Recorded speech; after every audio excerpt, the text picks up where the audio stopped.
ist Punkt 11 Uhr. Herzlich willkommen und viele Grüße aus Washington, DC. Ich freue mich sehr, dass Sie dabei sind bei unserem Webinar zum Thema die Build Back Better Trade Agenda von Joe Biden. Ich hoffe, Sie haben es alle geschafft. Offensichtlich, sonst wären Sie jetzt nicht dabei. Tut mir leid wegen der kurzen Linkänderung am Anfang. Ich möchte mich kurz vorstellen. Mein Name ist Irene Lack-Hageneder und ich bin die neue Leiterin des Außenwirtschaftscenter Washington seit letzten Sommer. Ich möchte auch meine Sprecherin vorstellen, unsere Hauptsprecherin Nicole Bivens Collinson von Sandler Travis Rosenberg. Nicole leitet die International Trade and Government Relations Practice von Sandler Travis Rosenberg und sie leitet als Managing Principal das Washington DC Office hier. Und wir arbeiten seit sehr langer Zeit mit ihr sehr gut zusammen. Ja, ein paar organisatorische Dinge zum Ablauf. Ich gebe Ihnen zunächst eine kurze Einführung zu den wichtigsten Punkten der Trade Agenda von Präsident Biden auf Deutsch. Danach übergebe ich an Nicole, die die ganzen Themen dann noch ein bisschen eingehender und tiefergehender beleuchten wird. Insbesondere geht sie dann mehr ins Detail bei den Themen Section 232 und 301 Tarife, beim Thema Buy American und einfach um ganz genau die Fragen zu beleuchten, die österreichische Unternehmen betreffen. Wir haben dann noch am Ende circa 15 Minuten Zeit für Q&A. Ihre Präsentation wird auf Englisch sein. Ich hoffe, das ist kein Problem. Falls es da irgendwelche Verständnisprobleme gibt, dann können Sie einfach in der Fragensektion kurz sich melden und dann können wir speziell darauf eingehen. Wie gesagt, wir haben am Ende noch Zeit für Q&A. Leider müssen wir relativ pünktlich um 12 Uhr stoppen.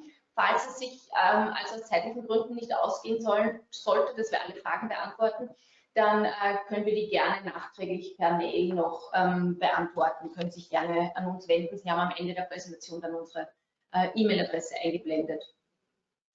Ja, ich möchte vorab auch noch darauf hinweisen, dass wir eine Art Follow-up-Webinar machen im April, voraussichtlich am 29.04. Aber der Termin, den muss ich noch bestätigen. Sie erhalten eine spezielle Einladung dazu. Da geht es dann wirklich ums Thema Exportkontrolle, vielleicht, falls Sie das auch interessiert. Ja, so viel zum Organisatorischen. Dann gehen wir jetzt gleich in Medias Res, würde ich sagen. Ich gehe kurz in der Präsentation weiter. Sie sehen hier nur einen Überblick über die wichtigsten Punkte, auf die ich eingehen werde. Ich bin, wie gesagt, letzten Sommer bzw. September hier angekommen und bin sofort in eine sehr spannende Zeit hineinkatapultiert worden. Da war zuerst der Wahlkampf, der wirklich so das Tagesgeschäft irgendwie dominiert hat. Dann die US-Wahl am 3. November, die spannend war, wahnsinnig spannend, auch die Zeit danach, weil es lang kein offizielles Ergebnis gab. Dann der vorherige Präsident Trump, der seine Niederlage nicht eingestehen wollte und immer von einem Wahlbetrug gesprochen hat. Dann die wahnsinnige Aufregung am 6. Jänner mit der Stürmung des Kapitol, nächtliche Ausgangssperren, wochenlang war hier die ganze Gegend, unser Büro ist hier im Zentrum, wochenlang war hier die ganze Gegend wirklich abgeriegelt, verbarrikadiert. Und dann der Höhepunkt am 20. Jänner mit der Angelobung von dem neuen Präsident Biden. Seither ist es ein bisschen ruhiger geworden, es ist Ruhe eingekehrt, das Leben hat wieder sein New Normal, zumindest das New Normal in Corona-Zeiten aufgenommen, es ist ein bisschen ruhiger geworden. Aber die Biden Administration hat gleich von Day One sehr hohes Tempo eingelegt, was die Arbeit betrifft und hat jetzt am Anfang ihrer Regierungszeit versucht, ihre Regierungsmitglieder im Senat bestätigen zu lassen, was zum Großteil jetzt auch schon erfolgt ist und gelungen ist. Die wichtigsten Regierungsmitglieder, auf die ich jetzt hier eingehen möchte, sind für den handelspolitischen Bereich die neue Secretary of Commerce Gina Raimondo und die USTR, also die US Trade Representative Catherine Tai. Die beiden hatten bereits ihr Hearing. Gina Raimondo ist auch bereits bestätigt worden. Catherine Tai noch nicht. Die Bestätigung, also sie hatte ihr Hearing, aber die Bestätigung sollte vermutlich morgen oder zumindest im Laufe der Woche erfolgen und ist aber eigentlich nur eine Formalität. Also es ist nicht zu erwarten, dass es hier irgendwelche Probleme geben soll. Sie war sehr souverän bei ihrem Hearing eigentlich. Ja, durch die Hearings der beiden, aber auch schon durch die ersten Handlungen der Biden Administration in den ersten Wochen kann man schon ein recht klares Bild erkennen, wohin die Reise in vielen handelspolitischen Fragen geht, der Biden Administration. Das Programm von Joe Biden heißt ja Build Back Better. Was heißt das in a nutshell? Also zunächst muss natürlich Covid bekämpft werden hier in den USA, aber dann ist der totale Fokus auf die US-Wirtschaft. Wiederaufbau der amerikanischen Wirtschaft nach der Wirtschaftskrise durch Corona ausgelöst, ist absolute Priorität. Arbeitsplätze schaffen ist absolute Priorität und auch Decoupling ist sehr, sehr wichtiges Thema der Biden Administration. Decoupling heißt, die Lieferketten der amerikanischen Wirtschaft sollen von der chinesischen Wirtschaft entkoppelt werden. Die amerikanische Wirtschaft soll unabhängig werden von China. Ganz wichtiges Thema der Biden Administration ist auch Klima. Das ist eine absolute Priorität und eine Querschnittsmaterie in der Biden Administration. Das heißt, Klimaschutz, Querschnittsmaterie bedeutet, Klimaschutz wird in allen Politikbereichen mit berücksichtigt. Was ist noch wichtig? Also Handel hat in der Biden Administration in diesem Build Back Better Agenda eigentlich keine Priorität. Trade. Handelsabkommen haben auch keine Priorität für die Biden Administration. Es wird in Zukunft, zumindest kurzfristig bis mittelfristig, vermutlich keine proaktiven Handelsabkommen werden, Handlungen für neue Handelsabkommen werden gestartet werden. Handelsabkommen werden im Moment sehr stark danach beurteilt, was bedeuten sie für Arbeitnehmer und nicht so sehr danach, was bedeutet es für Unternehmen. Das ist diese Worker-Centered Trade Policy, von der Biden immer spricht, und die nimmt das sehr ernst. Es gab Verhandlungen zum UK-US-Freihandelsabkommen noch unter der Trump-Administration, die schon recht fortgeschritten waren. Die wurden jetzt auf Eis gelegt und es ist relativ klar von amerikanischer Seite, dass die jetzt einmal zunächst nicht fortgesetzt werden sollen. UK würde sie sehr wohl gerne fortsetzen.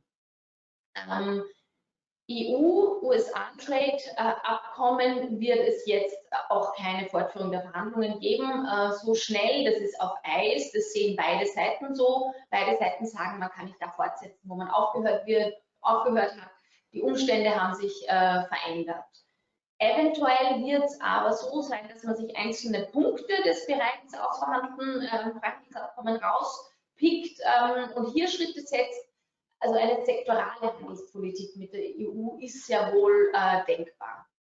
Was das TPP, das Transpazifische Handelsabkommen betrifft, ist noch unklar, kann man noch nicht genau erkennen, wie es da weitergeht, ob die USA dem beitreten wird. Das USMCA, das ja bereits abgeschlossen wurde zwischen Mexiko, USA und Kanada, das gilt für Catherine Tai als Role Model, hat sie gesagt. Also da sind ja wichtige Punkte in puncto Arbeitnehmerschutz und Umweltbestimmungen drin und die gelten für sie als Vorbild und quasi Standard Setting. Nächster Punkt, China. China ist auch ein sehr, sehr wichtiger Punkt unter der Biden Administration, genauso wie in der Trump Administration. China wird weiterhin als sehr große Bedrohung gesehen und es ist hier nicht zu vermuten, dass es hier irgendwelche Lockerungen der Maßnahmen gegen China gibt. Section 232 und 301 habe ich schon kurz angesprochen, da wird Nicole auch noch näher darauf eingehen. Section 232 Zölle gibt es seit einigen Jahren, da beruft sich die USA auf eine Bedrohung der nationalen Sicherheit und sie richten sich inhaltlich eigentlich primär gegen chinesische Überkapazitäten, betreffen aber auch natürlich europäische Stahl- und Aluminiumprodukte. Die USA erhebt hier hohe Zölle. Und bisher gibt es leider keine Anzeichen, dass es in dem Bereich bald zu Erleichterungen kommen wird. Catherine Tai hat in ihrem Hearing gesagt, Tariffs are a legitimate tool in the trade toolbox. Und auch die Gina Raimondo, die Secretary of Commerce, hat gesagt, dass sie findet, dass diese Stahl- und Aluminiumzölle effektiv sind. Das heißt, da gibt es eher keine Anzeichen, dass sich hier bald eine Lockerung ergeben wird. Man muss auch sehen, so sehr die Biden Administration darum bemüht ist, die transatlantischen Beziehungen zu Europa zu verbessern und überhaupt die Beziehungen zu allen Partnern wieder zu verbessern, gibt es hier innenpolitisch sehr starken Druck von der US-Stahllobby und auch also politischen Druck. Einerseits von der Stahllobby, die sagt, wir müssen hier die Arbeitsplätze erhalten, aber wie gesagt auch sehr starken politischen Druck und Biden, wie gesagt, meint es sehr ernst mit der Worker-Centered Trade Agenda. Aber Nicole wird da noch mehr dazu sagen. Section 301 Zölle, das sind die Zölle, die gesetzt wurden von den USA als Sanktionen für Staaten, die US-Unternehmen keinen fairen Zugang zum Markt gewähren oder zumindest aus US-Sicht das so ist, wegen unfairen Handlungen. Da gibt es ein ähnliches Schicksal wie die Section 232 Zölle. Es ist nicht zu erwarten, dass es da schnell eine Aufhebung geben wird. Wie sieht es beim Fall Boeing-Airbus aus? Da kommen wir wieder zu positiveren Dingen. Boeing-Airbus ist ja seit mehreren Jahren und Jahrzehnten, kann man sagen, andauernder Streit, in dem sich die USA und die EU gegenseitig vorwerfen, jeweils Boeing und Airbus rechtswidrig mit Subventionen zu unterstützen und dadurch sich gegenseitig einen rechtswidrigen Wettbewerbsvorteil zu verschaffen.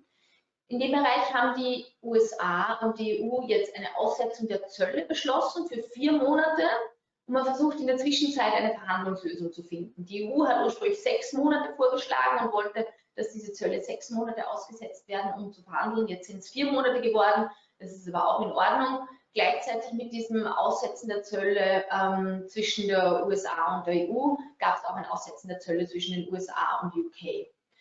Das Weiße Haus hat dieses Thema offensichtlich zur Chefsache erklärt und an sich geholt. Es könnte auch ein Anzeichen sein, dass auch andere wichtige handelspolitische Themen direkt im Weißen Haus beschlossen und entschieden werden oder zumindest hier das Weiße Haus hier sehr stark die Fäden in der Hand hat.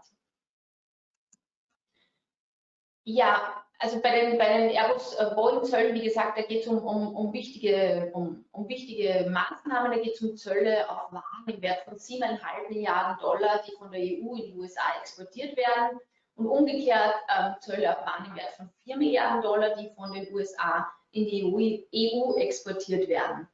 Und ja, wie gesagt, die 4-Monatsfrist, die läuft jetzt bis 10.07. und die Gespräche zwischen der EU und den USA beginnen jetzt schon in den nächsten Tagen, um hier eine gemeinsame Verhandlungslösung zu finden.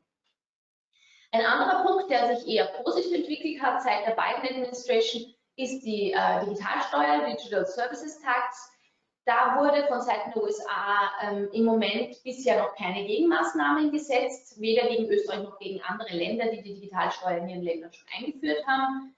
Ähnlich wie beim Boeing-Airbus-Fall setzt man da auf eine Verhandlung und versucht im Sinne der Verbesserung der transatlantischen Beziehungen eine gute Lösung im OECD-Rahmen zu finden.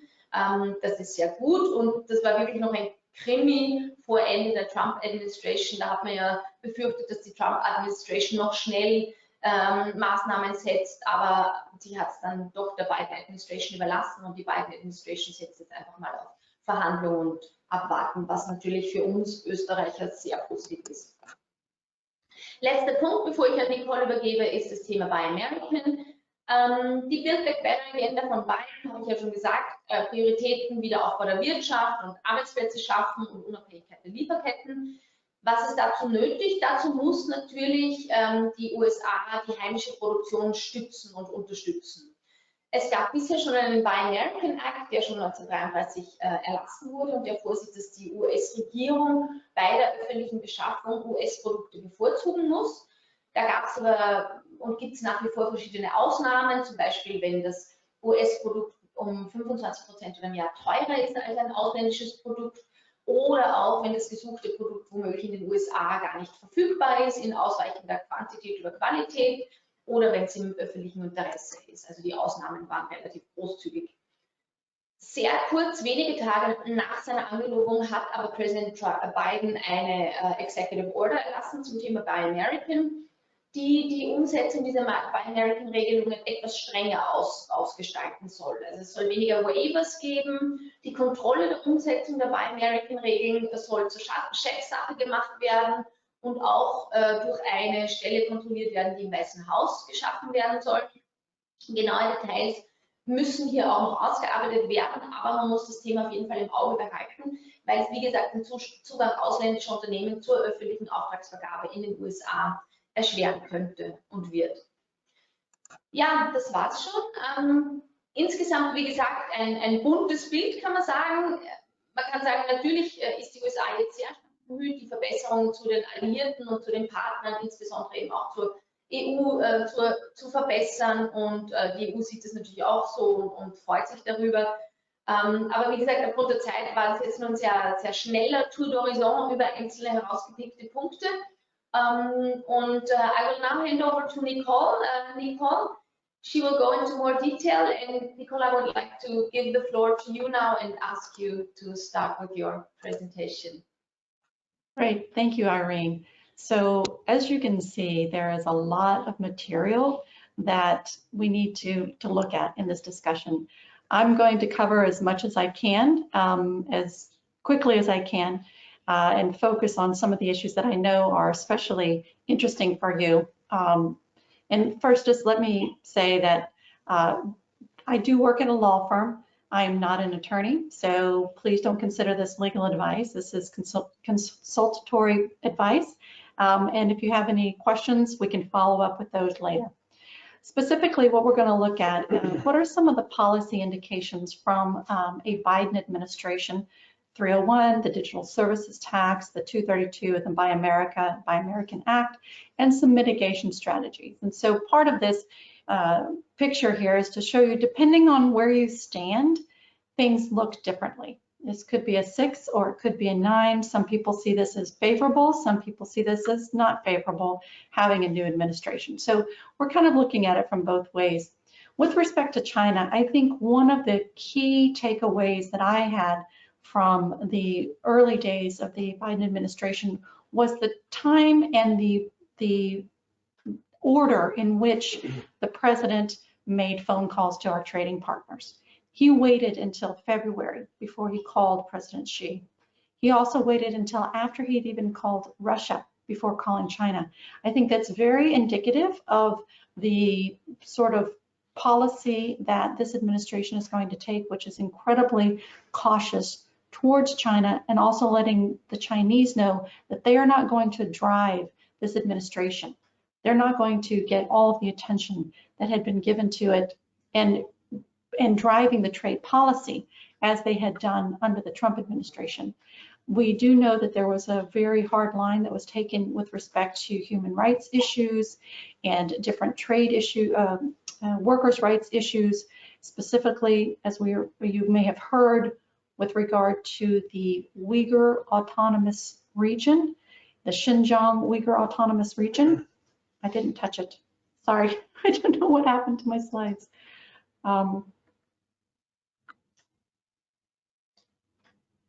Okay, so the other thing, however, is that the Biden administration is clearly looking at China as a major competitor, and that we have got to ensure that we are in front of China with respect to our infrastructure, whether that's digital infrastructure or port infrastructure or trade lines infrastructure, ensuring we have global supply chains that are secure. All of that is going to be a focus of the Biden administration vis-a-vis China. If we look at what's going on Section 301, these are the tariffs that are in place and will remain in place. As you may have seen, there were some tariffs that had been excluded from products that were related to fighting the COVID. Those were going to expire on March the 31st. They have been extended until September the 30th.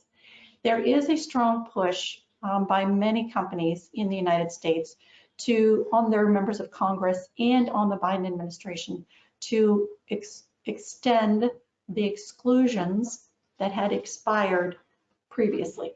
In addition, they want to push to get a new exclusion process put in place. This is in part because of the economic malaise in the United States, the impact of the COVID on companies, and the need to get inputs and other supplies to try to rebuild our economy. It's a very strong possibility that this will happen. There have been some signals that have been sent by some of the new Biden appointees, and with respect to the hopefully soon to be confirmed this week, tomorrow I think is the vote, USTR Catherine Tai, she also indicated that they want to look at this and they want to make sure that they have a policy in place that helps US companies as well as tries to protect them. So I think that this is going to be something we might see. There is a review that Congress requested from the US International Trade Commission. And that was to look at products that are not made in the United States, also used to help fight COVID. And that may be used by the Biden administration to extend some additional exclusions on COVID-related products. Now, one of the things to look at is that under the statute, the law, Section 301 itself, it requires that the administration review the products that are covered by the tariffs every 180 days. One could argue that the last action of review was at the end of the Trump administration. So it's possible that the USTR may take this time, the next 6 months, to look at that and revise the products that covers.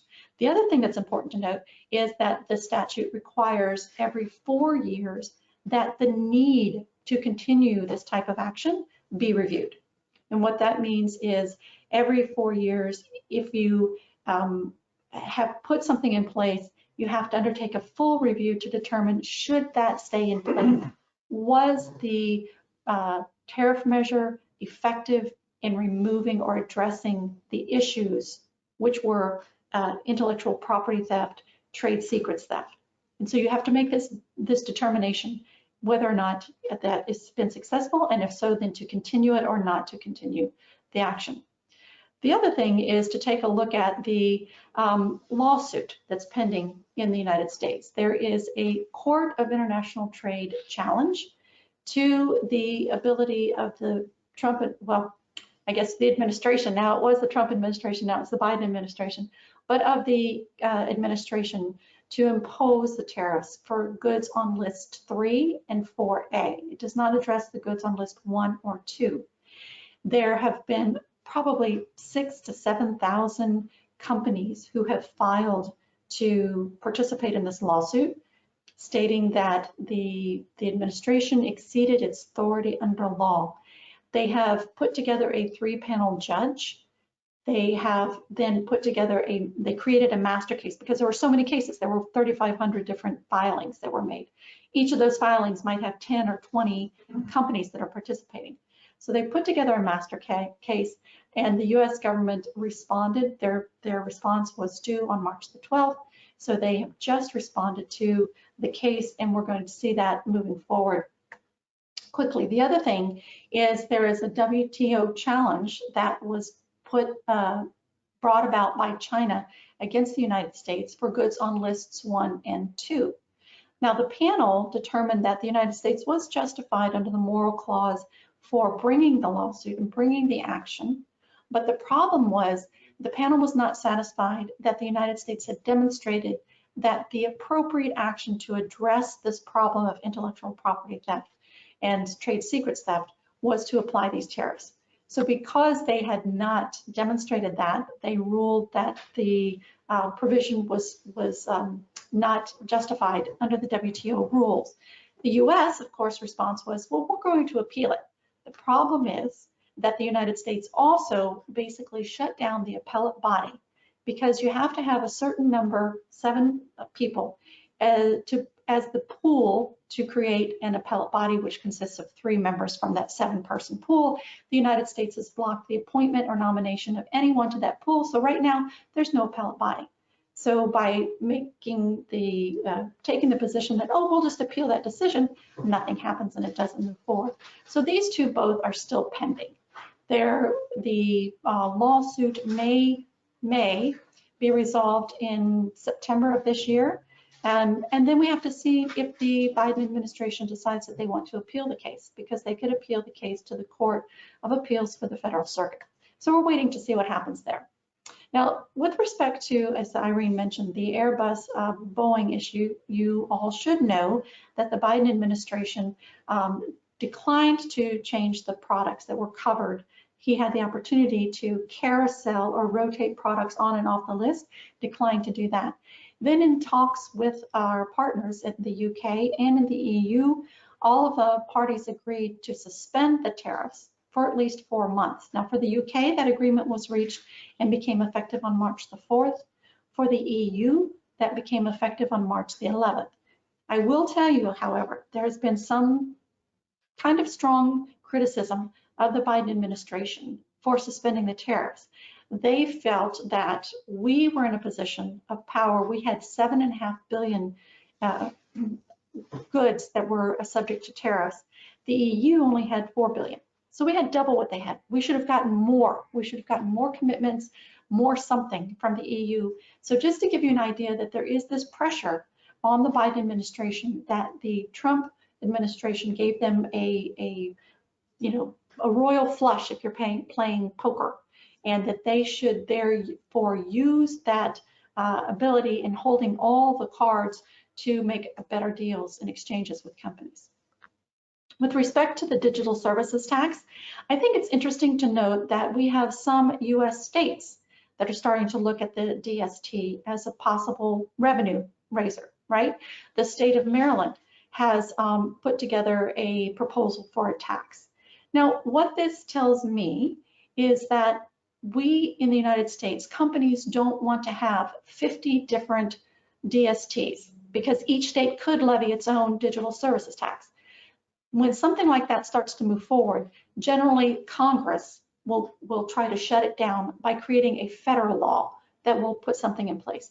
So I think, as you heard before, with respect to the U.S. position on DST at the OECD, we are changing some of our positions. We are basically removing our request for a safe harbor, and I think that part of that is because the U.S. realizes we may have to create a policy in the United States to shut down our 50 states so that they don't create 50 new policies.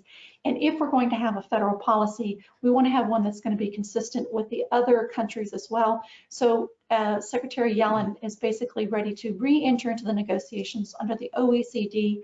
I think the objective is to try to have something by mid-year this year. That's a little bit aggressive, but I think we might see something. Now, what is important to remember, however, is that President Trump had initiated Section 301 investigations of the EU and many other countries as to whether or not the proposed DST would be harmful to U.S. interests.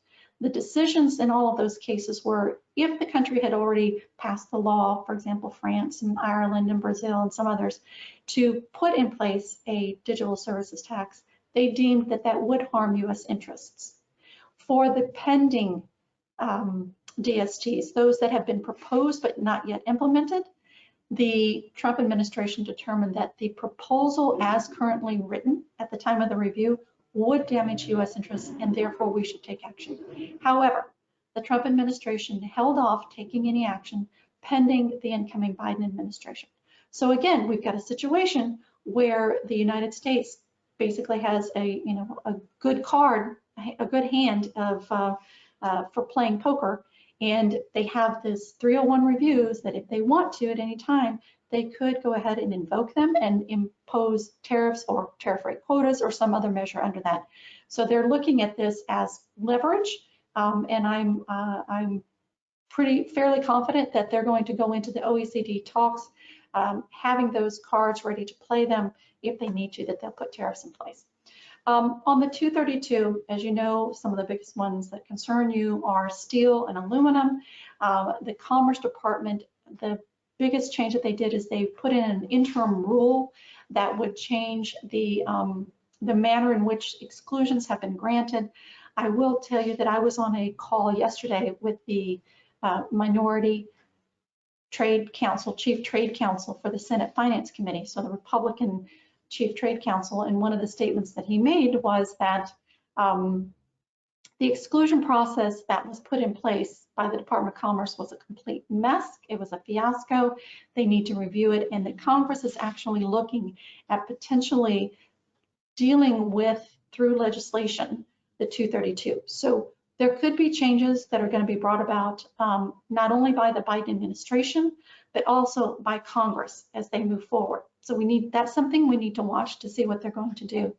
I think some people were a little bit worried whenever President Biden reversed former President Trump's exclusion from the tariffs that he had granted to the UAE, but all signals indicate that that was merely It was not a sign that the Biden administration was going to take a hard line on the 232s, but it was a sign that the outgoing president granting this exclusion before 12 o'clock noon when his term expired was really not a well thought out policy, and it was more a political issue than it was an economic issue. So I don't think that's a sign. But the other thing I know that you're concerned about is the Buy America. Now, I normally don't put this many words on slides, but I know it's confusing. So I wanted to have something that you can refer back to when you're trying to discover or trying to discuss what the different programs are, because we have a Buy America and we have a Buy American program. We also have executive orders, and we have conflicting or dueling executive orders. So I wanted to go through these a little bit so you get an idea of what the programs are. So the Buy American program, it is part of our acquisition program that was created back in 1933. So it is pretty dated, but it was a way to try to create a preference program for the US government to procure goods that were made in the United States unless a waiver is granted. So what they're telling is for any government agencies that they should first look to US companies, but if they need to, they can get a waiver. The Buy America Act didn't come out until 1982. Now these have all been amended several times, but just to give you an idea. So the Buy America Act, I didn't touch my computer, sorry. It's got its own mind today. The Buy America Act also gives preference to different US companies who provide domestically produced goods and any procurements that has been funded at least in part by the government. So sometimes the government will provide funding to companies to help them provide goods. And if you are getting such funding, maybe you've got some sort of a training program or something, that your company and your products you make would also be given some preference. Now, the executive order that President Biden issued in January has it defines some of our Made in America laws. It's not really different from the Buy America or Buy American. It is sort of reiterating those. It is putting an emphasis on requirements, particularly regarding iron and steel, trying to get US government agencies, when they are securing different goods, to make sure that they are looking at the US companies more strongly. It's supposed to create additional participation in the federal contracting. There's going to be additional oversight to look to see how many waivers are granted, when they're granted, to whom they're granted, and why they're granted, as to which products. They're going to make it more difficult to get the waiver so that you can use a non-US entity to provide that product. And they're asking for there to be some additional commitments if you're going to secure it. Now, what is the impact on the industry? I think it's important for you especially to know that the Trade Agreements Act is not impacted basically by this or WTO procurement agreement. And what that does is it allows the president to waive the Buy America Act and any other provisions that restrict the eligibility of non-US goods to be used in a procurement bid if they are from certain countries. I've listed there, you can see any country who is a WTO government procurement agreement signatory, you are eligible for this waiver, for a TAA waiver. Also our free trade partners. If you are an LDC or if you are a Caribbean basin country. So there are a lot of countries that are still allowed to participate in the government procurement world because they are eligible under the TAA waiver. As I mentioned before, the WTO government procurement agreement, there it also shows you that if you have, we are fulfilling our commitments under the WTO Government Procurement Act, that if you are a signatory, you are eligible for the waiver. The one thing I will say is I saw this morning just before I jumped on here, a letter from 13 senators. They were all Democrat, to President Biden asking that the president exercise additional care and that he not allow any TAA countries to easily get a waiver. In other words, we have this obligation to give waivers, but as I mentioned before, it's at the discretion of the president. And what we're seeing is pressure from Senate, his own party in the Senate, that he not give a lot of the Trade Agreement Act waivers to our trading partners. So that's something to watch. It just came out this morning. I don't know if it's going to take precedent. I don't know how much impact it's going to have, but I just want to make sure that you are looking at it. The other thing to note is that you may recall that President Trump also issued several Buy American executive orders. And what's interesting on the one from President Biden is he didn't necessarily reverse everything that President Trump did, and it's not clear exactly what the impact of his executive order is going to be on some of the specifics that came out in President Trump's executive order. For example, in former President Trump's executive order, he was increasing the domestic content threshold to 55% for most products and making that even higher if you were using a steel or an aluminum product. He changed the what we call like a rate that you can use to offset if it costs more from a U.S. company because you're using a U.S. I'm sorry, if it costs more from a U.S. company, you get to use this differentiator to multiply the cheaper foreign supply so that you can see if they're more even. They changed that price preference from 6% to 20% for large businesses and from 12% to 30% if you're a small business. That was supposed to go into effect in January 19th, but there was a regulatory freeze that was put in place by the Biden administration. So it's not clear yet if the Biden administration is going to lift the freeze on these changes or if they're going to go forward. So we might see those changes going forward as proposed or introduced in the executive order from former President Trump. We don't have clarity on that yet, and we're waiting to see what might actually happen. Now, one of the things that Irene had asked me to also touch on is, so you're looking at all of these tariffs, right? You've got tariffs from 301, tariffs on 232, could have any other types of tariffs that are being applied, who knows, under the DST. We can have additional tariffs. So one of the things that we've been working with is how do you try to mitigate the impact of these tariffs? So there's several different ways that I'll talk about. I'll focus on the one that's in red there, a little bit more because we've been using that a lot. So first off is, can you get an exclusion? Can you get an exclusion from the 301 tariff for China? Can you get an exclusion from the 232? I mentioned before that the 232 process is a mess. It is an absolute mess. It's unfair. It's not coordinated. It tends to give the impression of cronyism, giving special preference to friends. It really is a mess because they give those exclusions on a company by company basis. I can tell you that I have a client who made a request for a product. Three other companies made the same request. Those three companies received the exclusion. My client did not receive it. It makes no sense.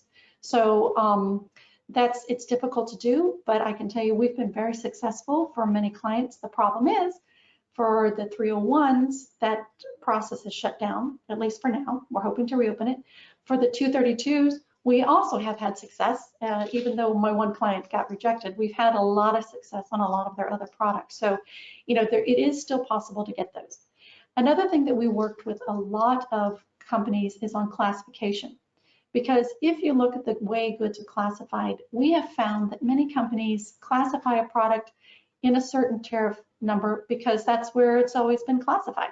And you may have change of personnel and they come in and they don't know to look it up or to verify that this is an accurate depiction. They haven't really looked at the tariff in 15 years to see that it's been updated and there's a more direct or appropriate classification with a new description that might cover their product, or they've got a new product that's innovative and they didn't take the time to reclassify it.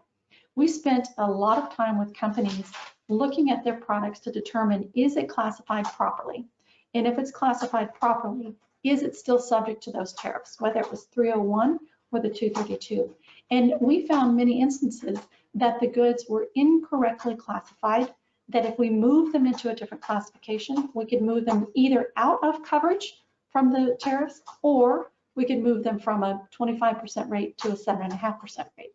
So we've had a lot of success in doing that. The other is, number 3, is operational engineering. And what we talk about this is, how is the product manufactured? US Customs and almost every customs jurisdiction in the world uses the concept of substantial transformation, meaning when a product goes from being parts to the product, and in what makes that product what it is. For example, we have a client who was doing a blender, something you can make margaritas with, or frozen daiquiris, and they have, it has the glass pitcher, it has the motor base, and it has the blades that do the chopping. If you look at how that is classified, the component that really makes that a blender is not the motor base, it's not the glass pitcher, it's the blades. That's what makes it a blender. So the origin of those blades is what really determines the origin of the finished product. So working with the client, we were able to do part of the production of the good in China, but we did the production of the blades in Taiwan, which made the product a product of Taiwan and outside of the tariffs. So it's possible to engineer some of your manufacturing operations. There's a provision in the US tariff schedule that's called a 9802, which is if you use any US component, you're able to deduct from the value of the finished product that value from the total value for duty purposes. So let's say that I'm exporting a computer, and the keyboard and the screen were made in the United States. I do all of the printed circuit board and all the assembly in China. When I bring that back into the United States, the value of the computer is $100. The value of the keyboard was $20, and the value of the screen was $30. So I'm going to enter that good, and I'm going to pay that 25% tariff, but instead of paying it on $100, I'm only going to pay it on $50 because we were able to deduct the value of the US components. Another product or potential that we've been working with lots of clients is called the valuation or first sale doctrine. I'll talk about that in a minute in the next slide. We've also worked with some companies too. It's not avoiding the tariffs, but it is helping them manage from a cash flow purpose when the goods are entered. By using a foreign trade zone or a bonded warehouse, you can control when you have to pay that duty. You may import a 40-foot container of something, but you're importing that on the prospect that you're going to sell it. You don't want to pay duties for it immediately when it enters the United States because you haven't sold the goods yet. So you enter it into a bonded warehouse or a foreign trade zone if it makes economic sense. And then if I sell, a third of it in March, then I only take out a third of it and I only have to pay the duties for that 1/3. If I sell the second third in June, then I keep it in the warehouse until June, and I don't have to pay those additional tariffs until June. So that's really a cash flow management. It's not really avoiding any of the tariffs. The other thing is some products come into the United States and they leave the United States. If that happens, you have the ability to get a refund of the duties that you paid when you first entered them into the United States. We call this duty drawback. So there is a way to try to get some of that money back. And then the most innovative that's really taken off, particularly during the COVID, has been the use of our 321 de minimis provision. What that means is that every day a person is allowed to import a certain amount of goods and not have to pay any duties on them. That limit is $800. So if I, Nicole, decide I want to order something online and I'm importing it from China or from Austria or from wherever, when I bring it into the United States, there's no formal entry, there's no duties that have to be paid, and there's no 232 or 301 duties that are paid. So I get those items in duty free. Because of the COVID and because of the increase in the value up to $800 to make a duty free entry, we've seen the use of this just skyrocket. And we have many companies who have set up distribution centers in Mexico and in Canada to manage their e-commerce pick and pack. So if you are a company that is operating in the United States and you generally had brought everything into a US warehouse, you did a lot of e-commerce and you sent it out from that warehouse, it might make sense to locate that warehouse, relocate that warehouse into the into Mexico or Canada and use that as your base, because you can import into Mexico or Canada, and if it's destined for export, you don't pay duties on it. And then if you bring it in and deliver it to my house, you're not going to pay duties on it. So at that point, you brought stuff in duty free. So that's an option that we've seen a huge uptick, particularly during COVID. And as I mentioned before, the first sale, this is something that we've worked with a lot of companies because this is on a more consistent go forward basis, which is when you develop, I'm sorry, I don't know why I think when I sent my slides and they transferred them into this new format, some of the images got messed up. But what it is there is a first sale that takes place that causes the transaction or a good to be made. And at that point, despite the fact that it might go through a middleman and come into the United States valued at a higher amount, you can still, based on US law, this is not EU, but on US law, you can go back and use what that price was at the point of first sale. So we call this the first sale doctrine. Even if you don't have a middleman and you are doing the manufacturing yourself and you're the importer yourself, it is possible to create an arm's length transaction so that we could set up, this is the price that we should be assessing those duties on. So that is something that we've been doing a lot of work. I will actually brag that Len Rosenberg of Sandler, Travis and Rosenberg is the attorney that fought this case before the courts and won against the US government for the right to be able to do it. Let me just finish quickly so we have a few minutes for questions. These are some useful references that you can go to. These are on our website. The Tariff Resource page has an incredible amount of information all in one spot for you. And then we have a daily newsletter that you can subscribe to and receive every morning. It's free, there's no charge, and it gives you a good update of all of these types of issues. So with that, I will say thank you and take any questions. Well, thank you so much, Nicole, for this presentation. I think it was really extensive. Thank you also for giving examples to make it even better understandable. So far, there is one question. I mean, I have talked about it a little bit already, so probably I will ask you to add on this question. The question was if we expect any changes in tariffs for US imports on goods from China. Can you comment on this question a little bit?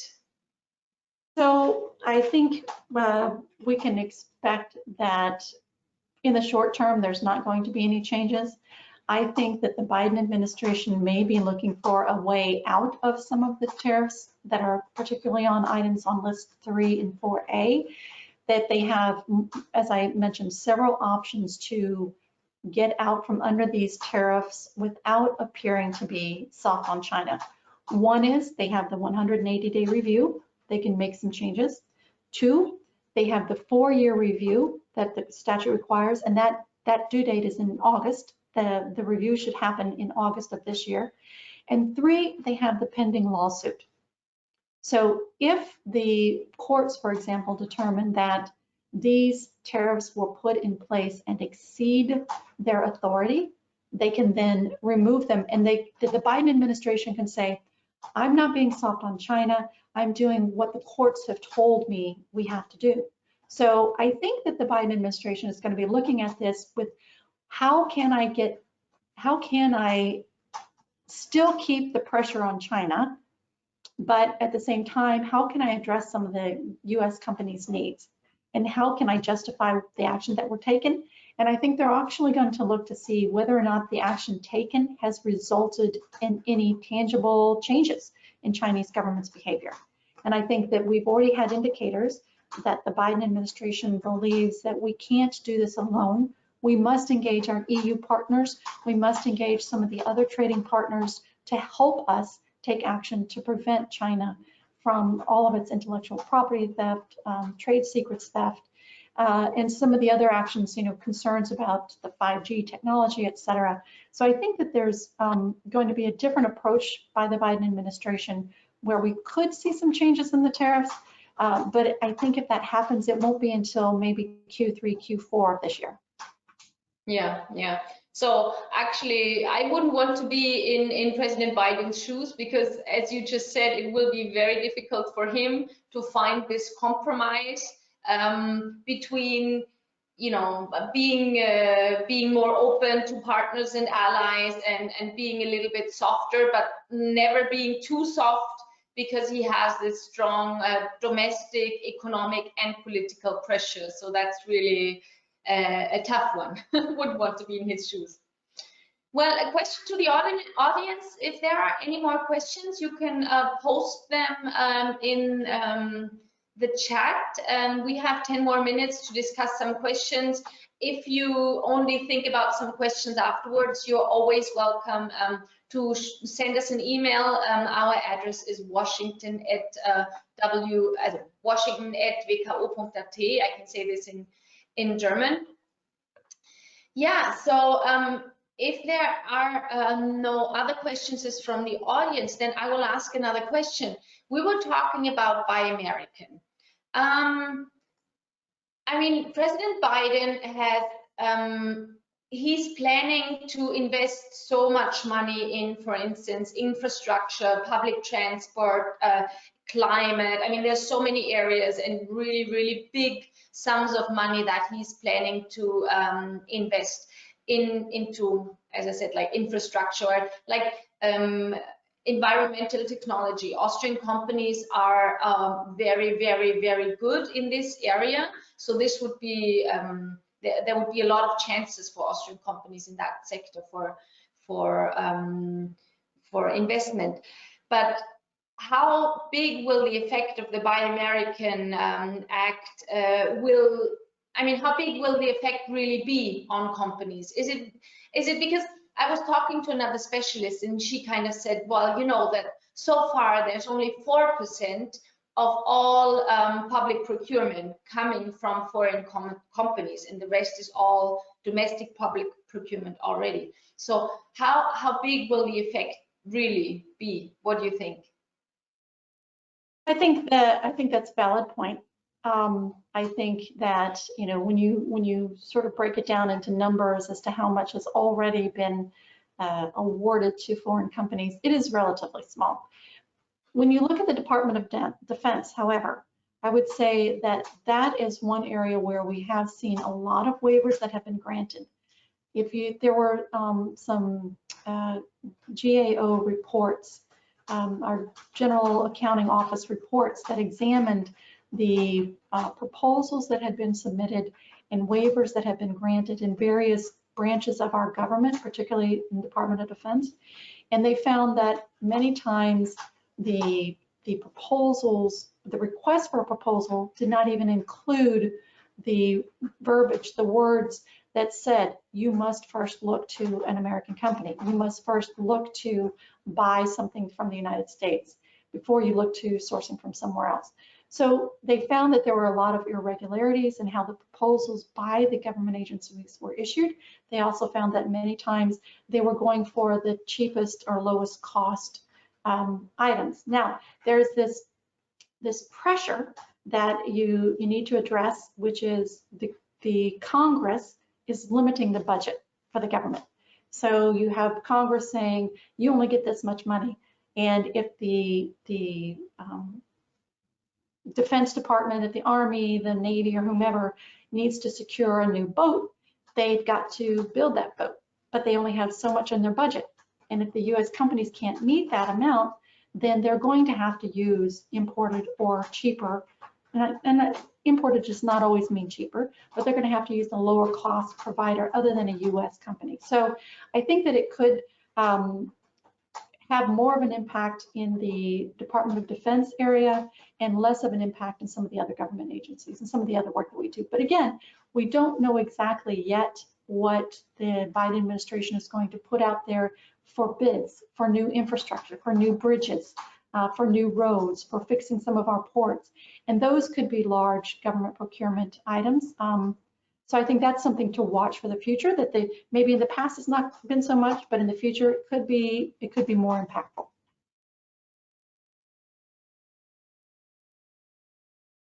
Oh, you're on mute.